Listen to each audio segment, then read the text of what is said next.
Waalaikumsalam warahmatullahi wabarakatuh. Waalaikumsalam warahmatullahi wabarakatuh. Selamat pagi semuanya. Apa kabar pada pagi hari yang cerah ini? Saya harap semuanya selalu sehat dan dalam lindungan Tuhan Yang Maha Esa. Amin. Amin. Amin. Sebelumnya, izinkan saya selaku moderator pada pagi hari ini memperkenalkan diri.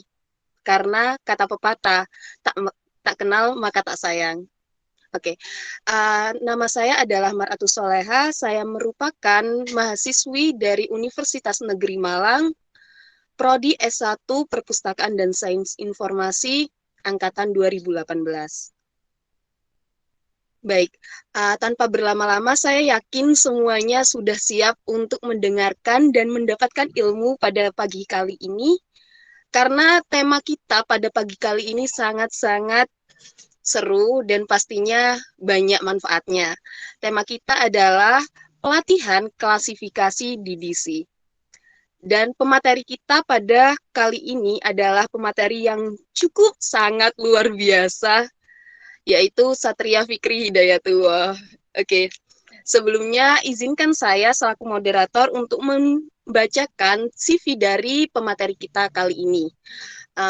Mungkin operator bisa dibantu untuk share screen terkait CV dari pemateri. Baik, pemateri kita bernama lengkap Satria Fikri Hidayatullah yang lahir pada tanggal 30 Maret tahun 2000 di Tanjung Redep. Nah, alamatnya sendiri berada di Jalan Maijen Panjaitan Dalam nomor 9 RT 4 RW 3 Kelurahan Penanggungan, dan emailnya adalah satriafikrihidayatullah2000@gmail.com. Untuk data pendidikan sendiri, beliau pernah menempuh SD di SD Negeri 2 Tanjung Redep pada tahun 2006 sampai tahun 2012. SMP Negeri 1 Tanjung Redep pada tahun 2012 sampai tahun 2015. SMA Negeri 1 Berau pada tahun 2015 sampai 2018. Dan sekarang merupakan mahasiswa dari Universitas Negeri Malang, Prodi Perpustakaan dan Sains Informasi. Serta dia juga mengikuti program Bangkit Learning Path Cloud Computing pada tahun 2021. Wow, kurang menarik apa lagi ini? Dan yang pastinya berbagai macam hal dia bisa, ya. Kemampuannya itu juga sudah di atas level dia. Dia menguasai Microsoft Office, HTML, CSS, dan IT Support Specialization. Oke, tanpa berlama-lama mungkin bisa langsung saya kasihkan untuk pemateri kita. Satria, waktu dan tempat saya persilahkan. Ya, terima kasih Mbak. Assalamualaikum warahmatullahi wabarakatuh. Waalaikumsalam warahmatullahi wabarakatuh. Terima kasih teman-teman yang sudah datang pada pagi hari ini dan juga perwakilan dari KBP. Pertama-tama, teman-teman yang datang hari ini yaitu dari angkatan berapa aja ya? 2018, 19, 2020. Untuk yang 2018, saya harap mungkin kita refreshing materi DDC kemarin yang di semester 3 kita dapat dari Pak Sohibul. Dan untuk mahasiswa yang baru yang akan menempuh materi DDC, semoga bisa dapat gambaran besarnya bagaimana sebenarnya DDC itu. Ini materinya enggak juga banyak saya kasih karena lebih banyak ke teknis, jadi kita langsung klasifikasikan aja buku yang ada gitu. Misalnya teman-teman nanti punya buku yang mau diklasifikasikan, kasih aja di chat, kita klasifikasikan sama-sama, kita kasih nomor sama-sama gitu.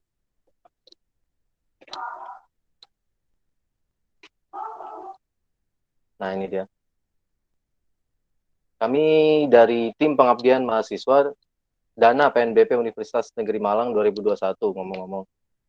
Pertama kita langsung aja klasifikasi. Klasifikasi adalah pengelompokan sistematis dari sejumlah objek gagasan, buku, atau benda-benda lain ke dalam satu kelas atau golongan tertentu berdasarkan ciri-ciri yang sama. Mungkin sering kita lihat di situ di perpustakaan gitu. Kalau kalian ke perpustakaan UM, itu semuanya sudah digolongkan berdasarkan nomornya masing-masing. Mungkin filsafat di nomor 100, kalian lihat. Mungkin kalian sering ke lantai 3, bagi yang senang fiksi ke nomor 800-an gitu, 823 atau 800 berapa gitu. Nah, untuk misalnya untuk perpustakaan yang agak kecil kayak perpustakaan TBM, itu mungkin nggak pakai DDC karena koleksi-koleksinya nggak terlalu beragam gitu. Mungkin entah isinya koleksi anak, koleksi umum, jadi hanya membutuhkan sistem klasifikasi yang nggak terlalu rumit. Mungkin langsung subjeknya, langsung ditulis subjeknya gitu, koleksi anak, koleksi umum, atau sistem klasifikasi warna gitu. Warna ungu ini menunjukkan apa, biru ini menunjukkan apa, karena itu sekiranya kalau warna itu lebih menarik dilihat gitu loh, lebih mudah dikembalikan kalau misalnya anak-anak yang ke TBM, jadi mereka ngambil di ungu, mereka kembalikannya ke ungu. Nah, tapi untuk perpustakaan yang besar, kayak perpustakaan UM, perpustakaan umum, itu karena subjeknya banyak, subjeknya lebih beragam, lebih kompleks, jadi mereka juga membutuhkan sistem klasifikasi yang kompleks. Nah, sistem DDC itu sudah mulai diterbitkan pada tahun 1876. Itu versi 1 dan makin banyak revisi sampai sekarang yaitu 2011 kemarin itu ada versi 23. Nah, kalau untuk 2018 mungkin sudah dapat buku referensi dari Pak siapa? Pak Sohibul. Ini fotokopian ya, tapi ya, yang penting ada referensi lah. Ini pengantar klasifikasi persepuluhan Dewey, karya dari Toapi, Dr. Andes Toapi dan JNB Tairas. Nah, di sini sudah lengkap mungkin bagi yang sudah dapat penjelasannya dari awal. Jadi materi hari ini sedikit saya ambil dari sini semuanya. Dan aplikasi yang kita pakai hari ini yaitu eDDC.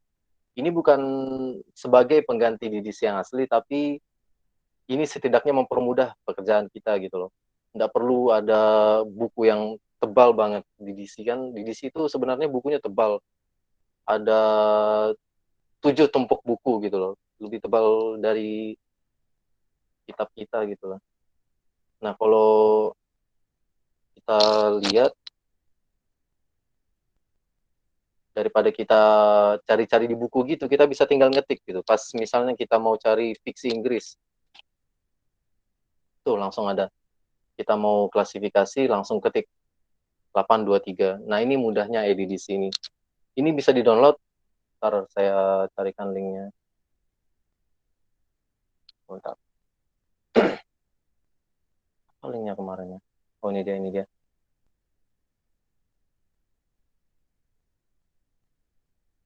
Oh, saat ini linknya saya kasih di sini. Kalau misalnya teman-teman mau join, ikut mencari sama-sama gitu, ikut mengklasifikasikan. Oke, ini DDC. Nah, ini kita langsung perkenalan DDC-nya. DDC itu ada 10 subjek utama, yaitu dimulai dari 0, yaitu karya umum, 1 filsafat, 2 agama, 3 ilmu sosial, 4 bahasa, 5 ilmu-ilmu alam atau matematika, 6 teknologi atau terapan, 7 seni, hiburan, olahraga, 8 fiksi, literasi, kesastraan, 9 geografi dan sejarah. Nah, ini namanya 10 kelas utama atau per 10 DDC.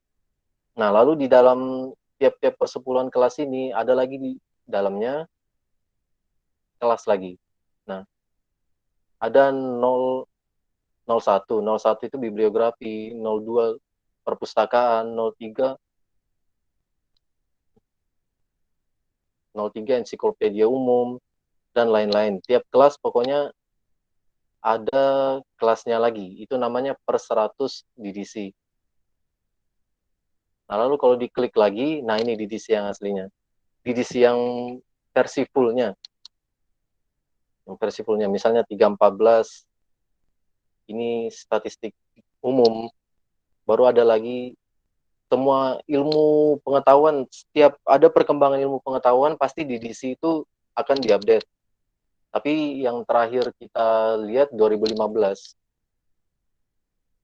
versinya yang paling baru. Kalau buku yang ini pakai DDC 19, jadi agak lama ya, tapi setidaknya materinya tetap bisa diterapkan sampai sekarang, sampai ke DDC yang baru. Mungkin ada beberapa subjek yang berubah nomornya. Nah, itu dia untuk DDC. Setelah itu habis DDC, ada yang namanya tabel. Ini namanya tabel pembantu gitu. Tabel pembantu itu ada 6, yaitu ada standar atau isi biasa, misalnya tambahan-tambahan subjek gitu. Misalnya ada novel fiksi, tapi isinya filsafat. Nah, itu bisa ditambah. Misalnya novel fiksi Inggris yang isinya filsafat. Nah, itu kita bisa tambahkan ini 01. Nanti kita belajar seterusnya. Ini fungsi tabelnya dulu saya kasih tahu. Lalu kedua ada area. Untuk tabel area di mana subjeknya itu berada. Mungkin subjek biasanya ada ngasih keterangan daerahnya. Nah, itu bisa kita kasih juga tambahan. Lalu untuk kesastraan ada tabelnya sendiri, bahasa ada, suku bangsa ras, lalu dan bahasa. Nah, itu tabel-tabelnya pokoknya untuk membantu semua subjek yang sekiranya tidak ada di DDC-nya. Misalnya kita mau, misalnya dulu di filosofi gitu, filsafat ya, filsafat. Misalnya di filsafat dulu untuk subjek pendidikan filsafat itu tidak ada. Yang ada muncul cuma 100 gitu. Angka 100 filsafat. Nah, bagaimana caranya kita mengklasifikasikan pendidikan filsafat? Nah, ini kita tambah. Pertama kita tulis 100 gitu. Ini untuk filsafatnya. Lalu kita tambahkan subjek pendidikan. Kita lihat di tabel, pendidikan itu nomor 7. Pendidikan, ya kita tambah langsung. 100.07. Filsafat pendidikan. Nah, itu secara umum, secara garis besar gitu penggunaan tabel. Ini hapus jadinya 107. Kan sama kayak yang tadi. Nah, itu gambaran umum untuk penggunaan tabel di DDC. Setelah itu, setelah tabel, oke, kita langsung praktekkan aja di DDC ya. Misalnya kita ada buku apa ya? Teman-teman kalau misalnya ada apa namanya, rekomendasi buku yang mau diklasifikasikan, silahkan kasih ke komentar, ntar saya cari buku ya. Kemarin habis ngentri buku juga ada contoh buku ya.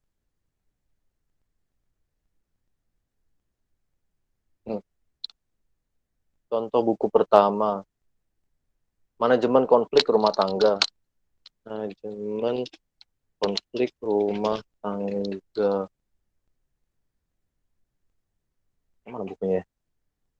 Pokoknya itu judulnya ya, Manajemen Konflik Rumah Tangga. Nah, itu kita bisa langsung ketik di sini, rumah tangga gitu ya.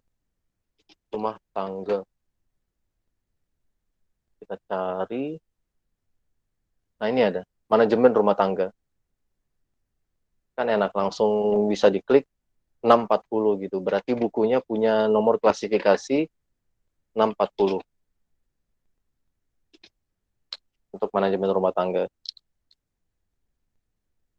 Selama kalian ada aplikasi ini, enak lah kalian mau mengklasifikasikan koleksi itu. Bentar lagi.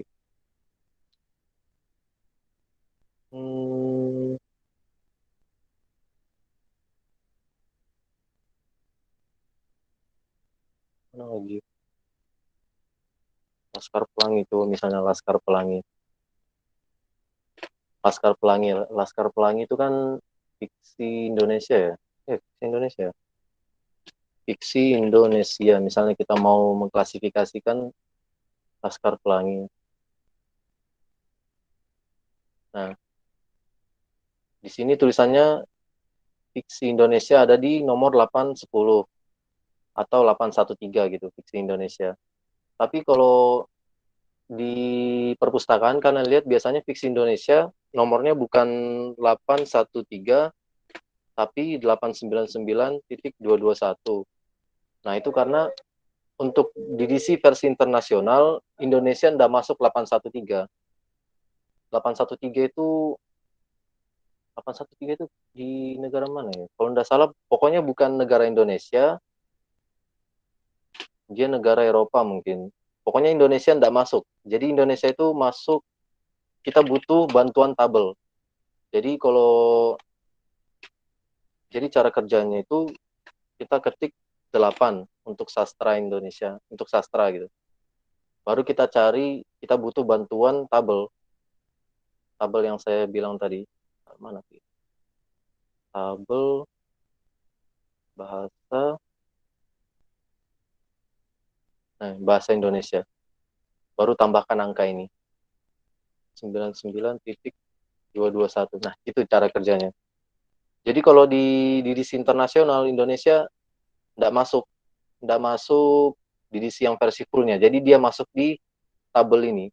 Jadi kalau pas mengklasifikasi di edisi internasional, kita butuh tabelnya kalau untuk mengklasifikasikan koleksi Indonesia karena tidak ada gitu.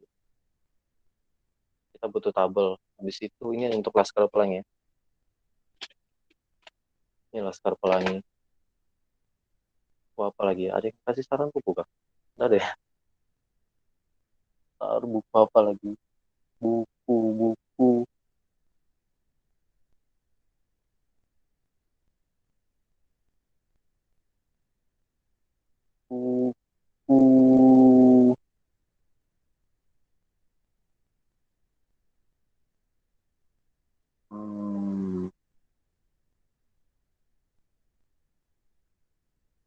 Harry Potter. Harry Potter itu apa? Oh ya, misalnya buku Harry Potter lagi ya. Buku Harry Potter itu fiksi Inggris. Kalau fiksi Inggris bisa kita ketik di sini fiksi Inggris. Yang kita cari nih, fiksi Inggris 823. Berarti Harry Potter nomor klasifikasinya 823. Nah, ini untuk klasifikasi. Nah, mungkin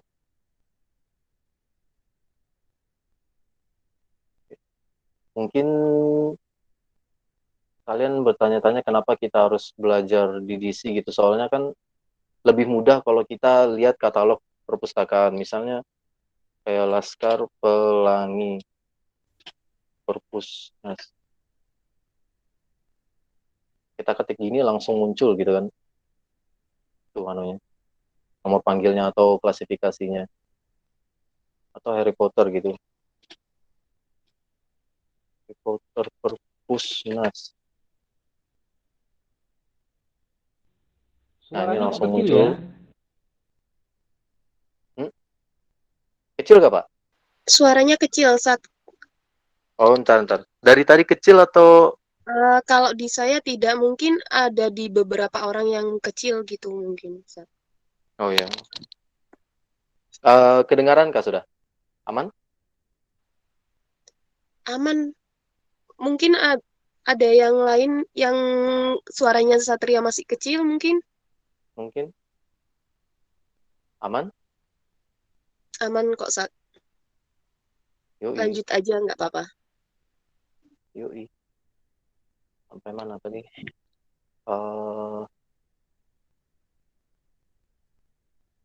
Eh oh ya, ini klasifikasi ya. Klasifikasi semuanya gampang didapat di katalog perpustakaan, apalagi ini gratis gitu kan bisa kita ambil. Mungkin kalian yang tim pengabdian lain misalnya lagi ngentri slims gitu kan. Demo.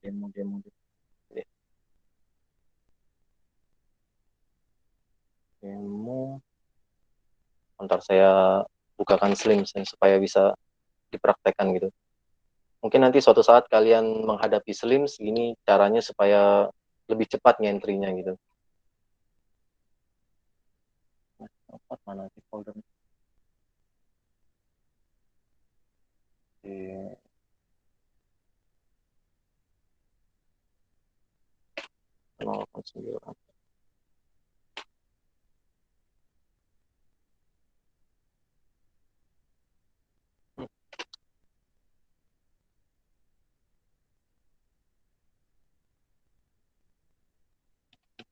Sembilan.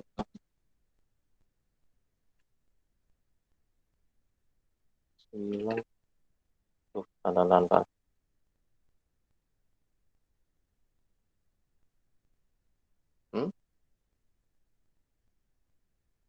Bentar ya. Kok saya lupa cara buka Slims. Sebentar.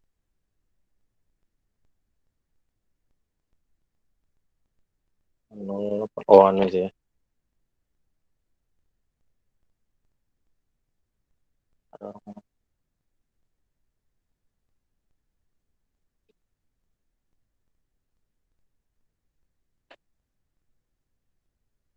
Ini bisa nggak? Oh ya, kita pakai Slims ini aja. Nah, ini Slims di desa pengabdian kami, Kampung Budaya Pulau Wijen. Kita pakai ini aja buat praktek ya, sebentar.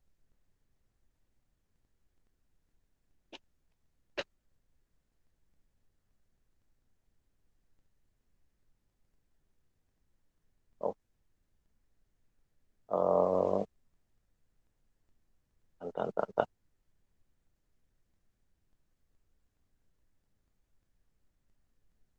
Hmm,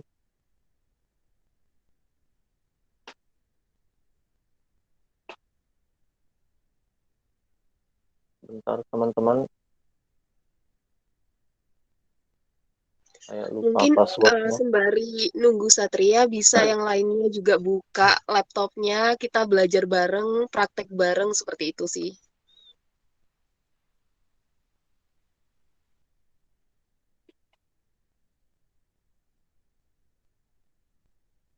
Oh,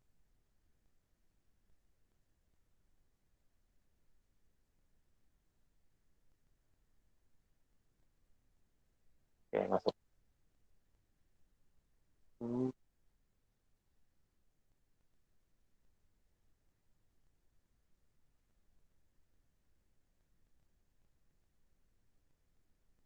kelihatan ya? Kelihatan kok. Nah, kelihatan. Nah, misalnya kalian teman-teman pengabdian atau teman-teman mahasiswa nanti yang akan ketemu Slims, yang akan kerja di perpustakaan, magang di perpustakaan yang ada Slimsnya, gini saya lihatkan cara buat mengkatalog dengan cepat gitu. Kan ada di bibliografi. Teman-teman sudah lihat Slims semua kan? Ya, sudah ya. Sudah, semester 1 sudah ada ya. Nah, misalnya kalian habis login ke admin, nanti kalian buka menu bibliografi. Habis itu buka yang layanan Mark ini, Mark SRU. Nah, ini. Dia ngambilnya dari katalog Perpustakaan Nasional RI. Nah, kalau misalnya kita ketik Laskar Pelangi gitu.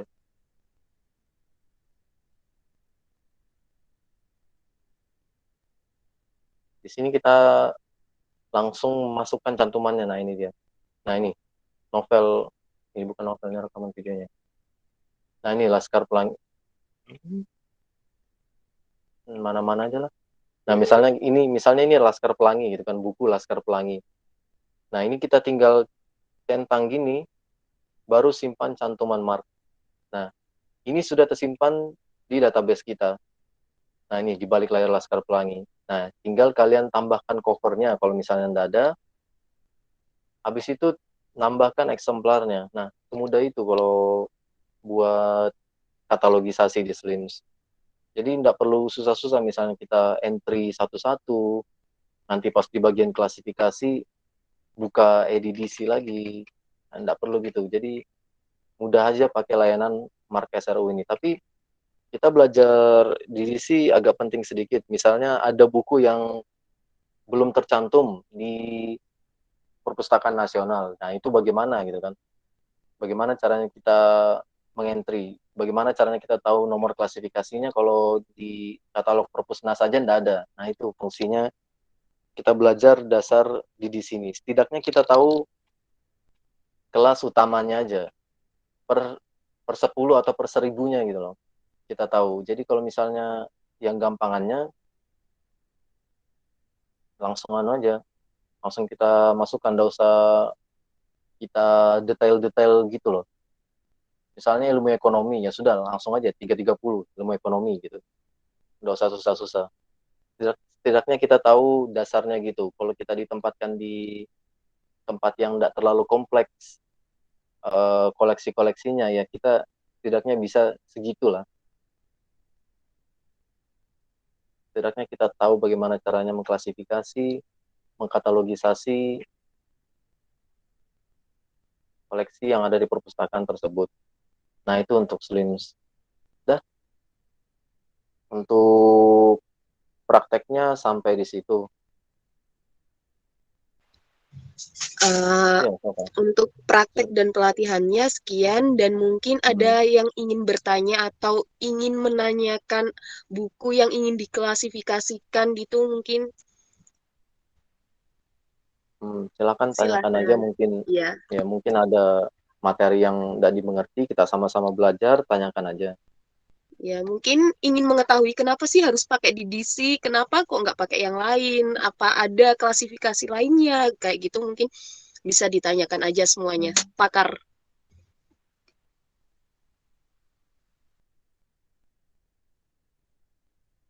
Ya, silakan tanyakan.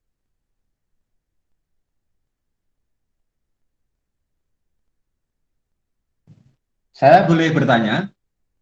Yo, Pak. Iya, Pak. Monggo, Pak. Baik, Assalamualaikum warahmatullahi wabarakatuh.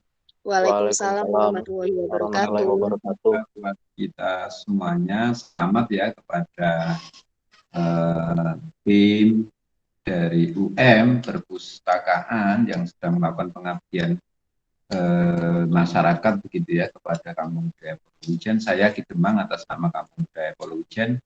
Pertama, mengucapkan terima kasih dan apresiasi atas program atau inisiasi. Saya kira ini luar biasa dan baru pertama kali bahwa kampung kami itu mendapatkan yang kayak begini. Baru pertama kali. Tentu kami merasa senang dan bangga. Meskipun kemudian mungkin kami mengalami beberapa persoalan dalam hal transfer knowledge-nya ya.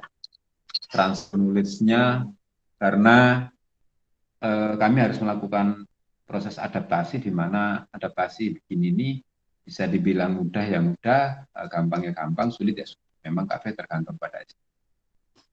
Yang berikutnya bahwa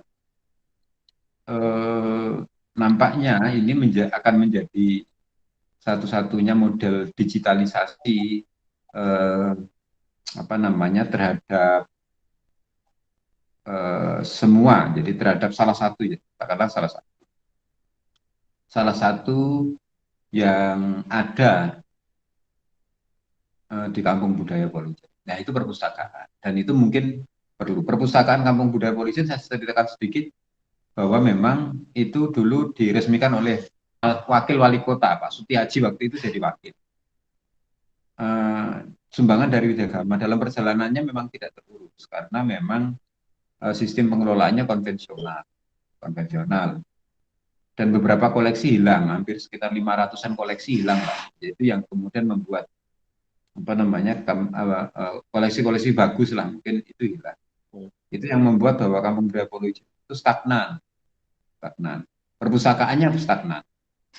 Tetapi perpustakaan selalu dipromosikan Kampung Budaya Polujen. Tapi nampaknya promosinya itu kita mengalami kesulitan ya, karena memang tidak ada sistem pengelolaan yang ada di dalamnya. Saya berharap bahwa sistem ini menjadi bagian dari sistem pengelolaan tentang tentang apa yang ada di perpustakaan Kampung Budaya Polujen. Seperti itu. Saya sendiri pecinta buku. Buku saya banyak.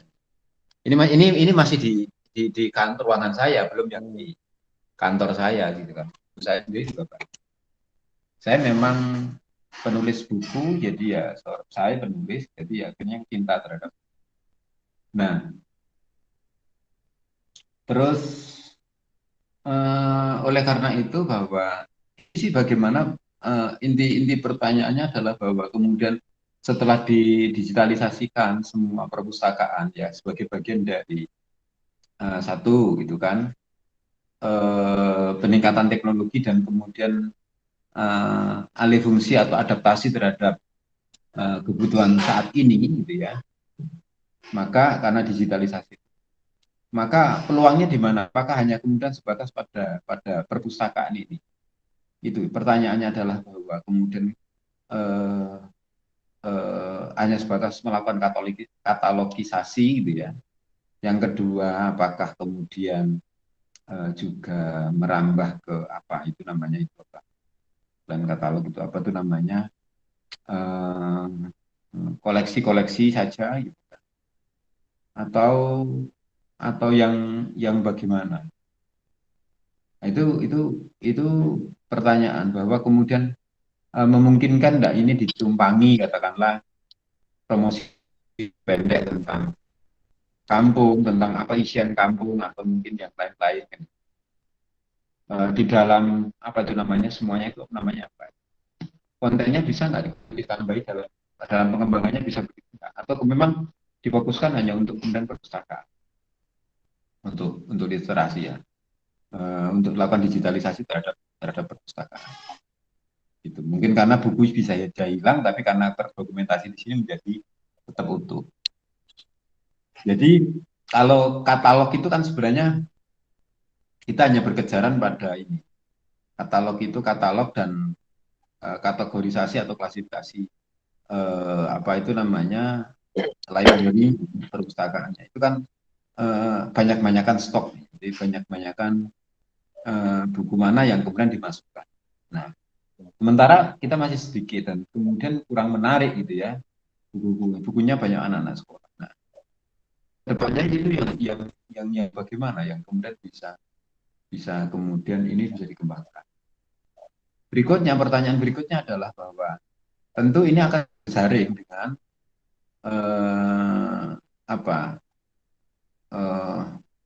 perusahaan-perusahaan lain. Ini kira-kira sama-sama bisa mengakses enggak? Terus kemudian selain berjejaring itu kira-kira bahwa kemudian perpustakaan ini bisa menjadi gerakan bersama enggak peningkatan budaya literasi atau apa? Nah, itu sebenarnya dilihat dari apa aplikasi yang Anda buat itu kira-kira gambaran saya itu kemungkinan bahwa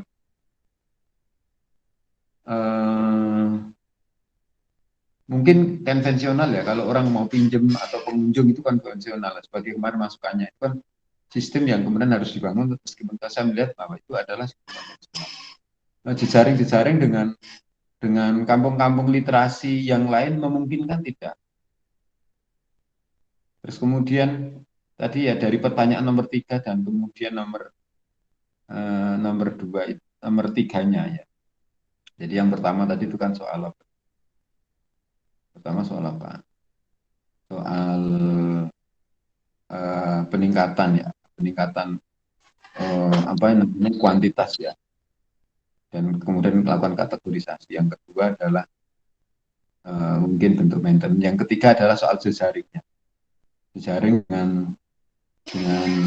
baik dengan perpustakaan yang lain dan kemudian bagaimana dengan jejaring dengan yang pakai apa namanya komunitas atau mungkin mereka yang juga punya perpustakaan. Peluangnya gimana? Sehingga kemudian ini semuanya nanti bisa menjadi proyek ke depan tentang pengembangan. Jadi yang kedua tadi itu memungkinkan ada tambahan jadi media promosi. Misalnya ada video YouTube ditempel di sini juga. Atau kemudian ada promosi-promosi yang lain. Jadi 3 hal itu. Satu, yang pertama tentang peningkatan mutu dan kualitas atau mungkin soal apa namanya koleksi itu ya, klasifikasi. Peningkatannya nanti bagaimana caranya. Yang kedua soal apa itu namanya? Yang kedua soal soal bisa jadi media promosi nggak yang sesuatu yang numpang di aplikasi ini. Misalnya kita tetap jualan topeng, tapi di aplikasi ini kita juga dapatkan gitu. Yang ketiga itu soal jejaring. Jejaring kalau kemudian ada kampung-kampung literasi dan lain sebagainya itu mungkin ke sini atau apa. Ini bagaimana? Nah itu yang kemudian perlu didiskusikan. Terima kasih.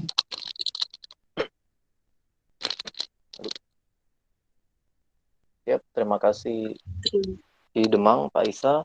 Terima kasih sudah datang juga Pak, meluangkan waktunya hari Minggu untuk ikut pelatihan ini. Pertama Ini tadi untuk sebenarnya kerja bakti rame. Jadi orang satu balai oh, itu, orang KBP itu semuanya di depan di balai itu. Di kerja oh, bakti semuanya kan tidak enak itu. Yang kedua, memang habis KBP itu punya sedang berduka, gitu kan Mas Wahyu nggak ada. Mas Wahyu kan rumah yang paling pojok sana itu nggak ada. Pegawai rumah sakit itu ya, sakit mendadak di rumah sakit sendiri nggak ada. Makanya kan setengah ya duka, setengah ya memang kerja bakti jalan. Tapi ya. kegiatan KBP terpaksa saya liburkan nggak enak wis kan gitu. Ya. Iya Pak. Sama tadi untuk ada Bapak mention knowledge transfer untuk knowledge transfernya untuk bagi yang belum datang hari ini. Mungkin ini hasil recordnya kita upload di YouTube-nya KBP nanti. Kami minta izin untuk ngupload ke sana. Habis itu untuk mutu kualitas, ya kan mutu kualitas ya. Mutu kualitas itu ya koleksi-koleksi di sana nanti intinya akan kami entry di Slims-nya. Entah yang koleksi konvensionalnya atau yang versi digitalnya. Soalnya yang digitalnya bisa dimasukkan PDF-nya gitu. Slims itu bukan cuma untuk koleksi konvensional. Kalau misalnya yang kalian punya PDF mau masukkan ke Slims itu bisa. Jadi misalnya daftar bibliografi, kita tambah bibliografi baru. Nah, di sini ada tambah lampiran. Nah, di sini lampirannya, di sini PDF yang kalian masukkan untuk koleksinya. Jadi bisa langsung diakses gitu. Misalnya kita cari buku ya. Kita ada contoh hari itu kami masukkan yang ada PDF-nya. Tapi tidak ingat yang mana. Nah, itu langsung beda sih ya ini. Nah, buku ini kan sudah di entry. Ini PDF ini saya entry, kami entry. Nah, ini ada PDF-nya. Jadi apa? Pengunjung itu tidak perlu jadi anggota. Jadi untuk koleksi PDF mereka bisa langsung lihat, mereka bisa langsung intip gini. Di sini bisa langsung mereka baca koleksinya. Nah, itu bagusnya koleksi PDF. Kalau untuk koleksi konvensional mereka harus datang jadi anggota baru pinjam. Nah, itu apa? Sistemnya gitu. Memang sistemnya gitu kalau mau pinjam buku, mau bagaimana lagi gitu kan. Soalnya takutnya ada buku kehilangan atau bagaimana. Nah, ini kalau enaknya buku PDF itu bisa langsung kita baca gini. Kita baca di webnya. Nah, kan enak. Nah, itu untuk buku PDF. Itu untuk kualitasnya. Nah, untuk media promosi. Maksudnya kalau media promosi ini sebenarnya katalogisasi itu bukan cuma untuk buku. Ada sistem katalogisasi namanya ACR ya. ACR2? Ya, ACR2. Nah, ACCR2. Nah, ini sistem sistem katalogisasi bukan cuma buku yang mereka katalogisasi tapi karya seni juga. Topeng itu bisa semua bentuk karya seni ada sistem sistem katalogisasinya. Lukisan juga ada. Pokoknya mungkin karya seni di KBP sekiranya ada waktu buat ngentri, nah itu bisa buat jadi media promosinya. Oh, ini ternyata topeng-topeng di KBP ada sebanyak ini. Nah, itu koleksi-koleksinya KBP ada sebanyak ini untuk topengnya gitu.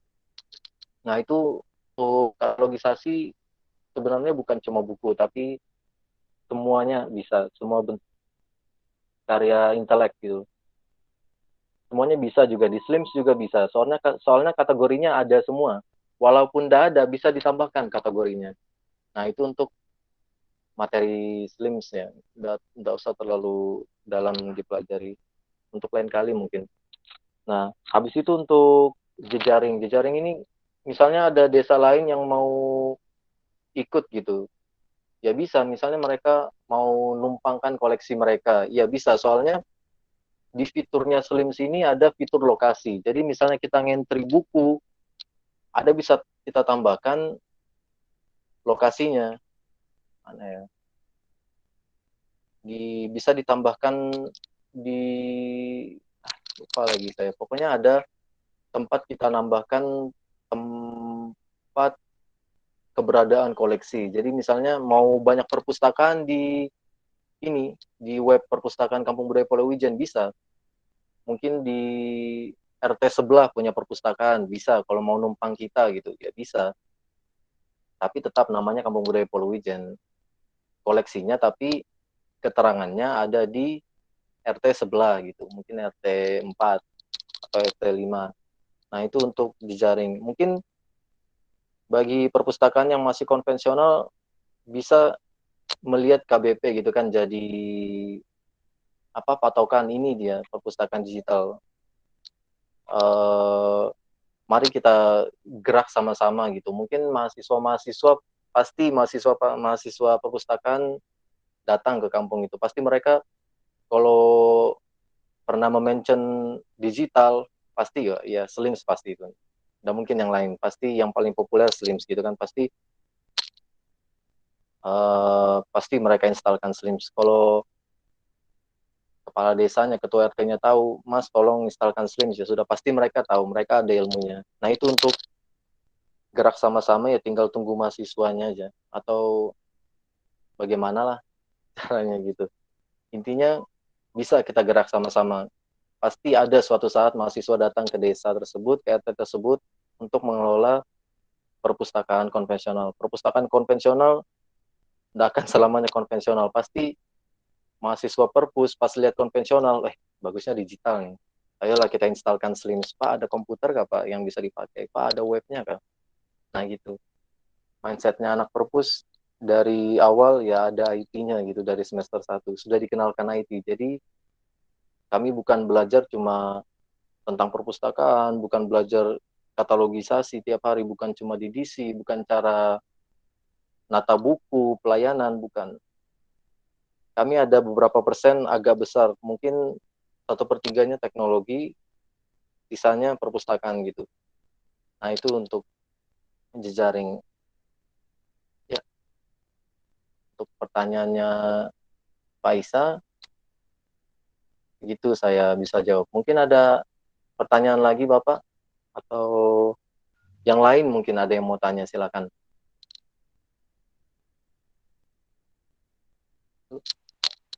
Monggo yang lain mungkin ada pertanyaan yang ingin ditanyakan. Mungkin materinya kurang jelas. Ya. Iya. Nanti di akhir acara kita akan itu ada presensi. Mungkin nanti di kolom chat akan ada link presensinya.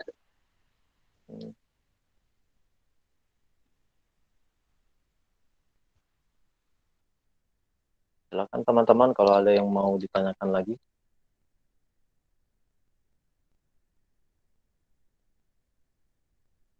Pak Isa tadi ada ya Mas? Pak Isa, apakah sudah jelas tadi jawaban dari Satria mungkin Pak? Ada pertanyaan lagi Pak?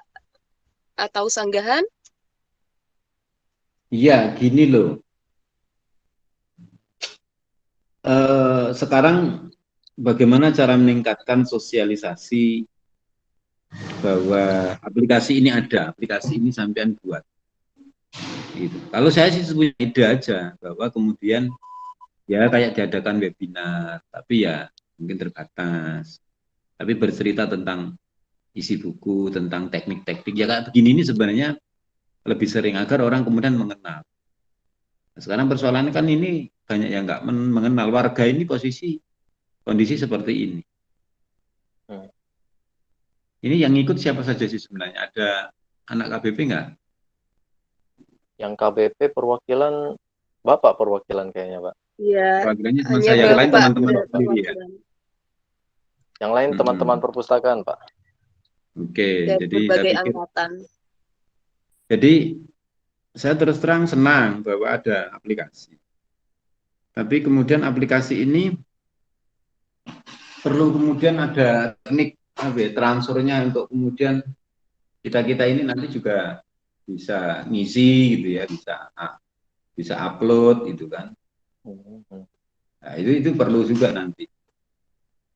Yang sampai tampilkan saat ini kan lebih bagaimana membangun sistem ini, aplikasi ini, terus kemudian bagaimana sebenarnya sudah bagaimana, tapi di lingkungan teman-teman mahasiswa, jadi apa namanya teman-teman yang lain, bukan di lingkungan KBP. Nah, kalau kemudian di lingkungan KBP itu perlu memang secara teknis untuk kemudian bisa lihat ini agar bisa secara mandiri mengaktifkan aplikasi ini. Ke depan butuh itu gitu. Atau juga mungkin saya yakin tidak selamanya Anda akan ngawal terus gitu kan. Nanti kan mesti dilakukan dengan yang lain. Nah, itu saya kira perlu itu.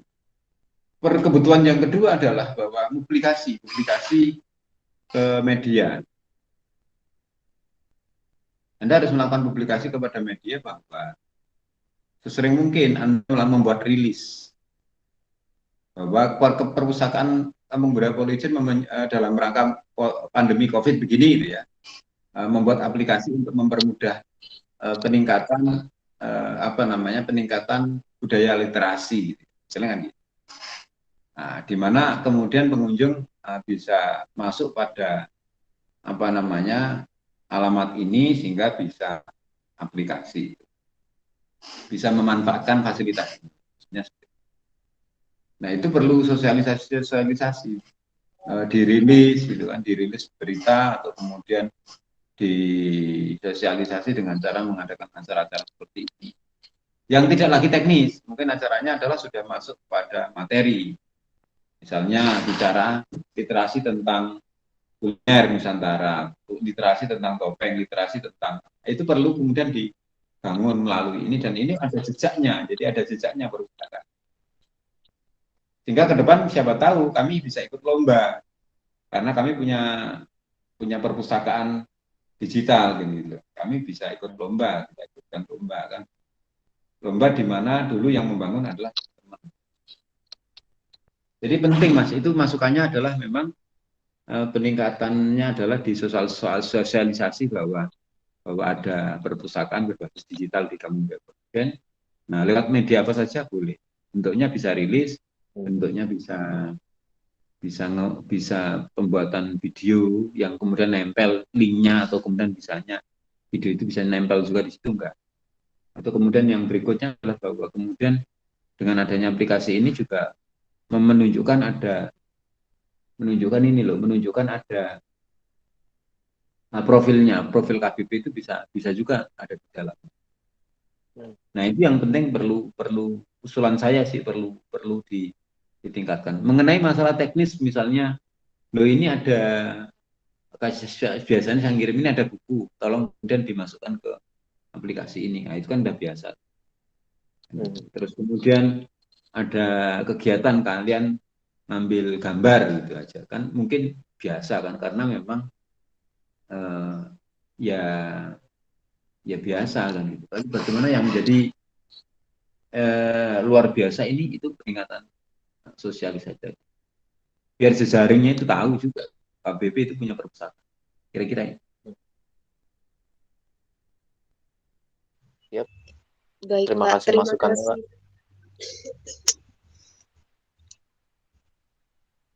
Baik, sembari menunggu yang lain bertanya, mungkin bisa isi presensi yang ada di kolom chat.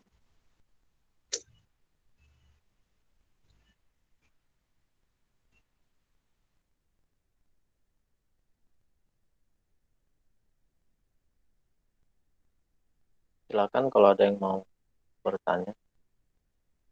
atau mengasih masukan lagi?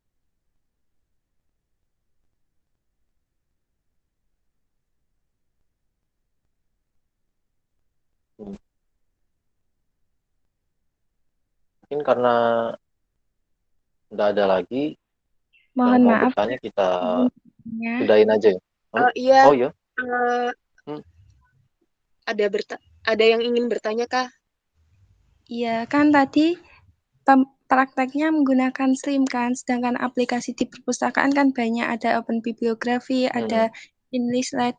Semisal digunakan pada aplikasi tersebut, apa bisa, Kak? Maksudnya penerapannya juga apa seperti kayak di Slim seperti tadi, Kak? Mirip-mirip aplikasinya, mirip-mirip caranya, tapi gini, kalau misalnya kalian mau masukkan cantuman, saya lagi nggak ada aplikasinya kalau untuk apa, InListLite sama Open Biblio.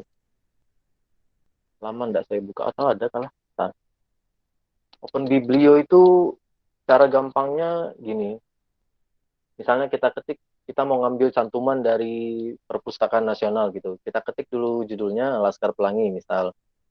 Nah, habis itu paling bawah, kita geser ke paling bawah. Nah, ini unduh katalog. Nah, di Open Biblio itu banyak dia mendukung katalognya. Mungkin yang paling gampang ini, kita download aja Mark XML ini. Nanti ada filenya yang terdownload. Nah, ini yang dipakai. Nanti ada tulisannya import record, kayak coba saya carikan Open Biblio. Kayaknya saya punya Open Biblio itu. Berarti butuh aplikasi tambahan ya, Kak? Bukan aplikasi tambahan, dia lebih ke file. Dia pakai file, bukan kayak Slims yang ketik langsung masuk. Enggak, kalau Open Biblio memang agak susah tekniknya. Kita ambil cantumannya, habis cantumannya kita ambil, nah ini ada di folder nih cantumannya, filenya. Nanti ada di UI-nya Open Biblio, interface-nya Open Biblio itu untuk mengambil cantuman dari file. Nah, kita tinggal klik cantumannya ini, langsung masuk ke database kita. Nah, itu kalau saya ada aplikasinya bisa saya lihatkan, tapi Biblio saya hilang ya. Bukan hilang, mungkin ya tidak karuan ini folder saya. Mungkin lain kali kalau ada pelatihan aplikasi aplikasi perpustakaan gitu bisa saya lihatkan. Untuk saat ini belum saya siapkan Open Biblio. Baik, Tapi Kak. makasih pertanyaannya, Mbak. Mohon maaf cuma bisa segitu, tapi ya. Oh iya, Ada Kak, mau lagi? tanya lagi. Yo? Yang kan EDDC sama Slim kan beda. Itu sudah tersambung apa gimana, Kak, untuk penggunaannya? Udah tersambung sama Slim kah? Apa gimana? Beda itu. Kayak kalau di DC nggak tersambung sama Slims. Bisa tersambung, tapi untuk Slims versi lama, versi yang 8, versi 8 itu ada pluginnya yang bisa kita install. Jadi di menu ini nanti ada di DC-nya dia. Ada pilihan di DC. Tapi untuk versi 9 ini belum ada saya lihat pluginnya. Jadi EDDC sendiri. Kalau misalnya kita mau manual, ini ada EDDC-nya.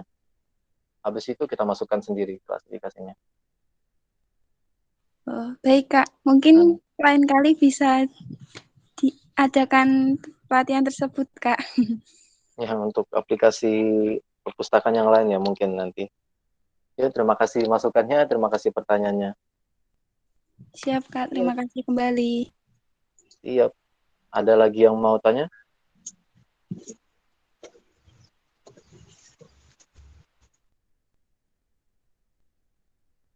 Karena sudah mau jam 11 mungkin. Ini panggilan terakhir, ada yang mau bertanya? Oke, kalau enggak ada, ini sudah mau jam 11. Terima kasih untuk teman-teman yang datang. Ini semoga bermanfaat.